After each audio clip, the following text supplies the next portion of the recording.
Amid soaring infections in the United States, a breakthrough begins for the nation today. Efforts to distribute the nation's first COVID-19 vaccine are now underway as the historic U.S. vaccine campaign begins.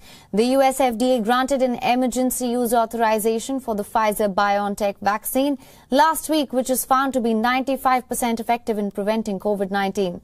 The vaccine is being allocated to states based on each state's adult population. The states are expected to follow the federal guidance to place healthcare workers and nursing home residents to inoculate with the two-dose regimen given about 3 weeks apart. More than one-third of the U.S. deaths have occurred in long-term care facilities, and over the past 2 weeks, the U.S. has repeatedly exceeded 2,000 COVID-related deaths per day.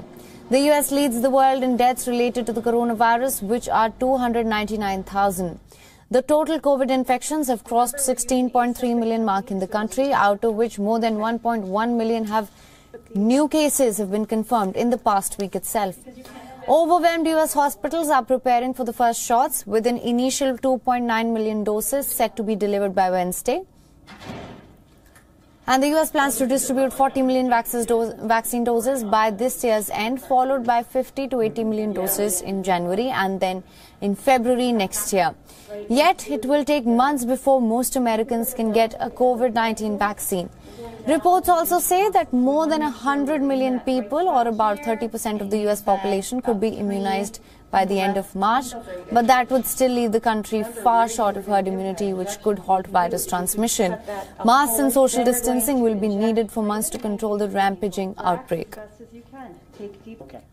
Now, an official sources inform that U.S. President Donald Trump, Vice President Mike Pence and other top U.S. officials will be offered the vaccine, and essential personnel at the White House and certain officials in all three branches of the government were to be vaccinated within the next 10 days.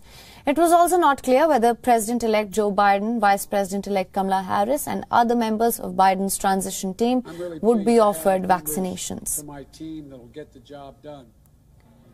In another development, a $908 billion bipartisan COVID-19 relief plan is set to be introduced in the United States Congress as early as Monday. Now, in a bid to win approval, the plan will be split into two packages. One will be a $748 billion measure, which contains money for small businesses, the jobless and COVID-19 vaccine distribution, and the other will include liability protections for business and $160 billion for state and local governments.